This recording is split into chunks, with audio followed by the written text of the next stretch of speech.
nibyo burakeye ikaze ku mirongo y'imbere y'urugamba ku butaka bwa Ukraine. Ibintu byongeye kuba bibi cyane muri iri joro. Amakuru y'ijoro yamenyekanye ko Vladimir Putin yamaze gutegeka Intercontinental Ballistic Missile za Saturn kabiri cyangwa se RS-28 Sarmat ko zitegurwa kujugunywa ku nyungu za Leta Zunze Ubumwe za Amerika, iza Ukraine, iz'Ubwongereza. Ubwo babwahise butaha buri umwe wese mu isi kuba yahise bamenya aya makuru, cyane cyane ku bihugu byari byamaze kuba target. Biravuga ko Vladimir Putin we ubwe yabwiye abo bari kumwe mu kanama gashinzwe umutekano ku Burusiya ati mutegure ibyo tugomba gukora, dutanga ibihano ku banzi, twirengagije ikindi cyari cyo cyose gishobora gukorwa. Aya ni amagambo bivuga ko yavuzwe na Perezida w'Uburusiya Vladimir Putin mu nama y'akanama k'umutekano ku Burusiya. Ariko akimara kuvuga ibingibi hahise hagaragara raporo ya bamwe mu bahanga mu by'intwaro zikomeye b'Abarusiya bari bamaze amasaha menshi bakomeje kureba uko HIMARS ballistic missile fragment zaba zifite amakuru runaka zitanga. Raporo yaje ivuga iti Leta Zunze Ubumwe za Amerika mu kwirinda guha Ukraine intwaro zigezweho yoherereje Ukraine misile za HIMARS zishaje zarangije igihe bigendanye n'amakuru yari amaze gusesengurwa. Ati ntabwo ari misile zigezweho zo kuba twatekereza ko hari icyo bari bagambiriye, uretse kuvuga ko barashe misile zifite izina twavuga ko zikomeza HIMARS, ariko ubundi nta kigenda cyaza, ni intwaro zishaje cyane. Aya ni amakuru yageze kuri Vladimir Putin wari mu nama ikomeye cyane y'umutekano y'Uburusiya. Abasesenguzi n'abakurikirana hafi bavuze ko izi misile za HIMARS ari misile zishaje cyane ku buryo utazishyira mu ntwaro ziremereye cyane za Leta Zunze Ubumwe za Amerika, ku buryo bishobora gutuma Uburusiya bukoresha intwaro kirimbuzi kwataka Amerika ndetse na Ukraine. Bivugwa ko koherereza Ukraine izi ntwaro zishaje ari uburyo Leta Zunze Ubumwe za Amerika ikomeje gukoresha kugira ngo igabanye umwanda ifite imbere mu gihugu mu bubiko bigendanye nuko zirimo zirarangiza igihe. Ati nta kibi zateje, yewe nta n'ubushobozi zifite zo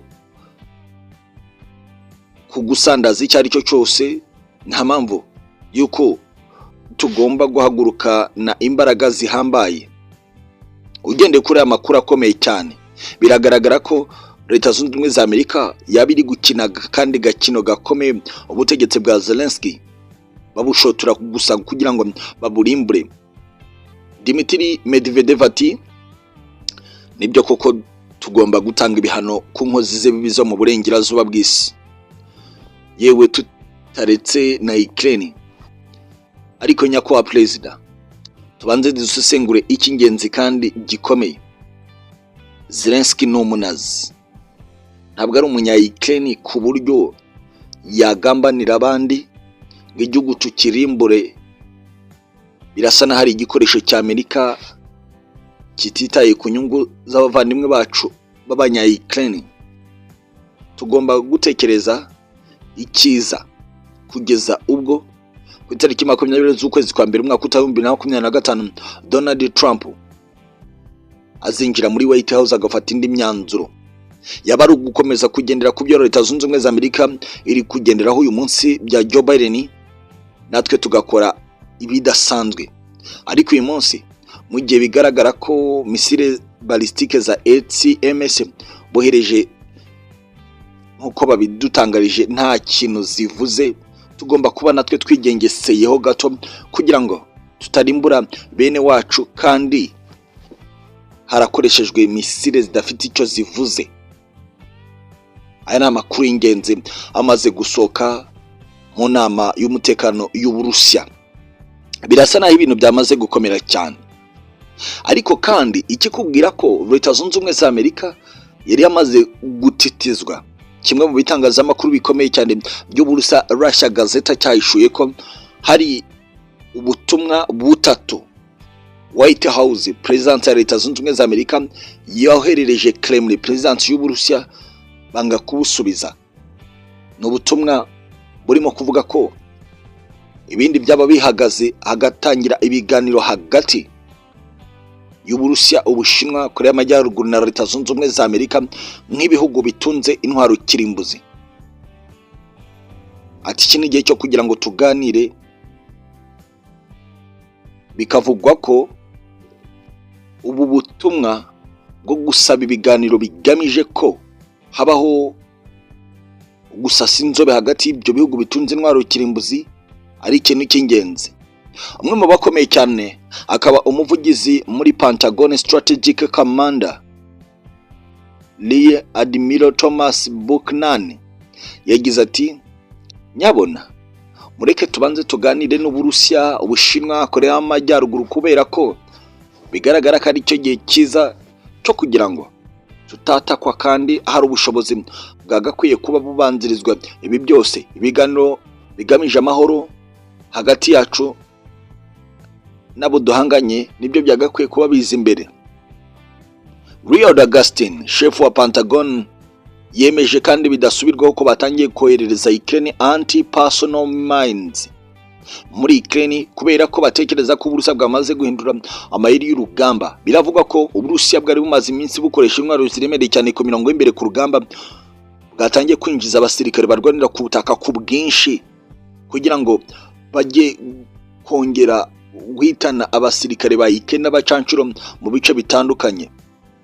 Uyu Lloyd Austin yavuze ko icyari igihe cyo kugira ngo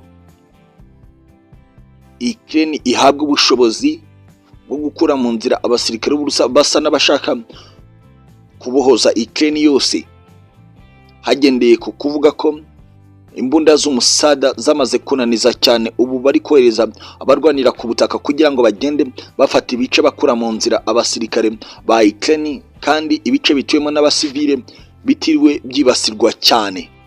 Biravugwa ko uba ari uburyo bwo kugira ngo nibura abasirikare ba Ukraine baba bafite za mine zishobora kwikiza umubare munini w'abasirikare b'Uburusiya barwanira ku butaka. Birasa naho ibintu bimaze gukomera cyane. Umwe mu bakurikiranira hafi yavuze ko Leta Zunze Ubumwe za Amerika kohereza anti-personnel mines ari uburyo bwo kugira ngo barebe ko bananiza igisirikare kirwanira ku butaka cy'Uburusiya cyamaze kwinjira mu rugamba ku muvuduko udasanzwe, kandi ko kwinjira kw'abasirikare barwanira ku butaka ni uburyo bwo guhanagura ndetse no kwinjira mu bindi bice bishya bigomba komekwa ku Burusiya bwa Vladimir Putin.